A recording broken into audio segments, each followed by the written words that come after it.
Hi, this is Luke and this is my review of the Google Nexus 4, obviously made by LG, and honestly this phone could help to propel LG back up towards the top of the phone manufacturer market, and I'm going to tell you why. First of all, we're going to start with the look of the phone. You've got sort of a digitalized back, which up close looks pretty cool, and from far away it adds a nice dimension to the phone. You've got obviously the Nexus brand in there. Doesn't look too in your face, but it looks quite stylish, being honest. LG branding not too overpowering either. The camera on the back in a slightly weird place. Normally you'd see it close to the corners or at the top of the centre. That might be a bit awkward for cases. Obviously the official bumper, it won't be a problem. You've got a micro USB port. Your audio jack is on the top. A lot of people prefer it on the bottom, but Google have stuck with it on the top. Android seem to prefer that in general. And you've got your volume rocker and power button on the side as well. So going into the review itself, I'm going to have to start with the screen.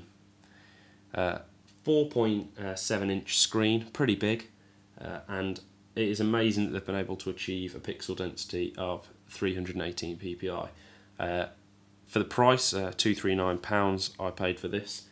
Ridiculously cheap in most of the countries it's been released in, and the screen I thought would be one of the reasons it would be so cheap, which it completely hasn't. The screen is phenomenal, and honestly I'm blown away by the screen, as I say. If we start to look at the speed of the phone, first thing I noticed when I turned it on, no lag whatsoever. Obviously that can be put down to Jelly Bean 4.2, which I'm not going to show you the features of Jelly Bean 4.2 in this video. I've got another video for that, so if you are interested in spotting all the new features, click on the link that's on the page now. But for those of you who want to stick with the review, the speed of the phone can also be put down thanks to the quad-core Qualcomm Snapdragon chip which is in the phone, pretty much making it the fastest phone in the market. The camera on the back, 8 megapixel. So pretty standard for the market, but again, when you're paying this price for a phone, ridiculously cheap, you're going to expect there to be a downfall somewhere, and it isn't with the camera either. The 8 megapixel 3264 by 2448 shots are going to look great on this True HD IPS Plus capacitive touchscreen. Where the phone does have some downfalls, firstly there is the LTE connection.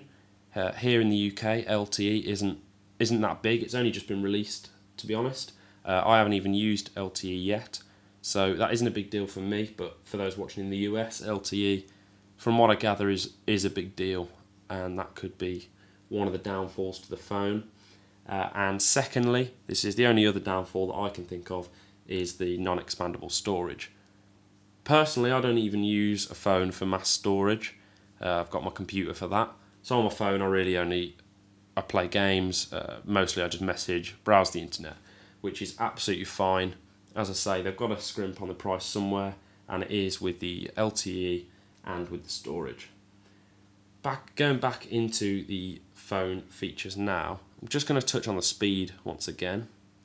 If we open up the internet, obviously that's a past search that I've done just for the Nexus, but if we go onto Google, what should we do a search for? Let's do a search for the best football team in the world, Aston Villa. Just wanted to do a unique search that I hadn't done before, so it wasn't cached. And you can see how fast that loaded there in Google. If we go onto the website, I'm only on my Wi-Fi here, but I really don't have fast internet at all. And you can see how fast they loaded. So still no lag at all. The battery is 2,100 milliamps, which isn't the biggest, but I've been using this phone all day now.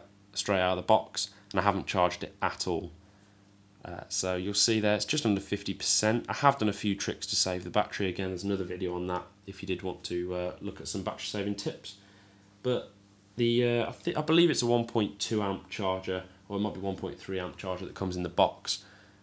Charges it pretty quickly, I've heard, which is always useful, obviously via micro USB. If you do charge it from a computer, as always, it will only charge at half an amp, so it will be much slower.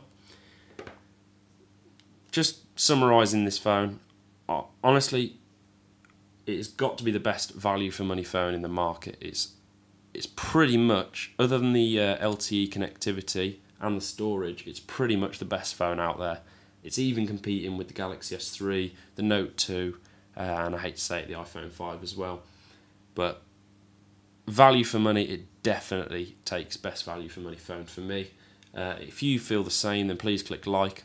Let me know your thoughts on the phone in the comments below. And if you are interested in regular Nexus 4 hints, tips and reviews, then please subscribe to my channel. Thanks for watching.